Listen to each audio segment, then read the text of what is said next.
इस वीडियो में जाने आपको क्यों है एयर प्यूरिफायर की जरूरत। इस बात को लेकर कोई शक नहीं है कि हमारे शहरों की हवा में जहर घुल चुका है। यहाँ तक कि दुनिया के 20 सबसे प्रदूषित शहरों में से 13 अकेले भारत में हैं। 2014 के WHO की रिपोर्ट में पेश एक लिस्ट के मुताबिक पटना, ग्वालियर, रायपुर, अहमदाबाद, लखनऊ जैसे शहरों की हालत भी बहुत बुरी है। ऐसे में एयर प्यूरिफायर का इस्तेमाल करना स्वाभाविक है। हालांकि इसके बारे में एक दलील यह भी दी जाती है कि आप बबल के सहारे नहीं जी सकते। आपको हर हाल में बाहर निकलना होगा और सांस लेना ही होगा। तो फिक्र क्यों की जाए। यहाँ इस वीडियो में हम आपको बता रहे हैं कि एयर प्यूरिफायर की जरूरत क्यों है। एक व्यक्ति 1 घंटे में औसतन 1000 बार सांस लेता है। हमारा ज्यादा वक्त घर के अंदर बीतता है। ऐसे में अगर हम 12 घंटे साफ हवा में सांस लेते हैं तो इसका सीधा मतलब है 50% सांस आप प्रदूषित हवा में नहीं ले रहे हैं। क्या एयर प्यूरिफायर उपयोगी है? एयर प्यूरिफायर हवा को साफ रखने वाले फिल्टर्स का एक सेट है।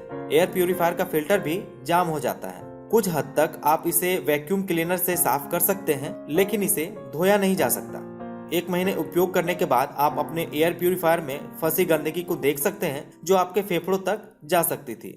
हवा में सिर्फ 2.5 pm और 10 pm मौजूद नहीं रहते, बल्कि कई टन धूल, एलर्जी पैदा करने वाले तत्व, जानवरों के बाल और दुर्गंध भी होते हैं। तो इसलिए एयर प्यूरिफायर जो है वो बड़े बड़े शहरों और अब तो छोटे शहरों के लिए भी जरूरी और उपयोगी हो गया है। कैसे चुने सही एयर प्यूरिफायर? यह बात ध्यान में रखें कि प्यूरिफायर दरवाजे और खिड़की बंद करने के बाद भी ठीक से काम करता रहे। फिल्टर की कैपेसिटी कमरे के आकार के मुताबिक होनी चाहिए। आमतौर पर वर्ग फुट में इसे मापते हैं। कई प्यूरिफायर की जांच करने के बाद हमने पाया कि इसकी एक अहम खासियत इनबिल्ट ह्यूमिडिफायर है। इसमें एक वाटर टैंक होता है जो जरूरत पड़ने पर ह्यूमिडिटी पैदा करता है।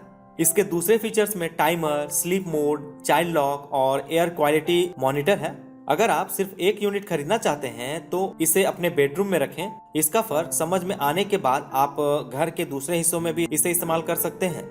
कमरे के साइज के आधार पर प्यूरिफायर हवा को साफ करने में 15 से 30 मिनट लगाता है। आप जब तक कमरे में हो इसे ऑन रखें।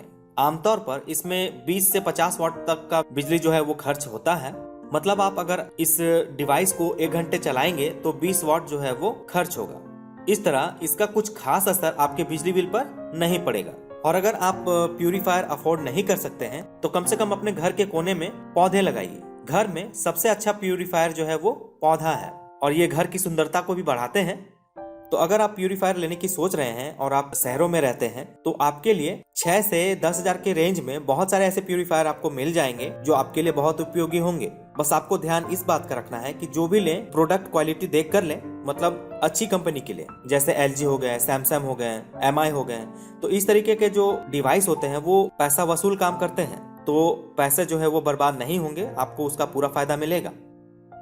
आई होप आपको ये जानकारी पसंद आई होगी और अब आपको पता चल गया होगा कि क्यों और कहाँ एयर प्यूरिफायर लगाना चाहिए और किस जगह पे प्यूरिफायर की जरूरत नहीं पड़ती है। तो मिलते हैं दोस्तों अगले वीडियो में इसी तरह के कुछ लेटेस्ट इन्फॉर्मेशन के साथ। तब तक के लिए bye bye, take care, have a good day.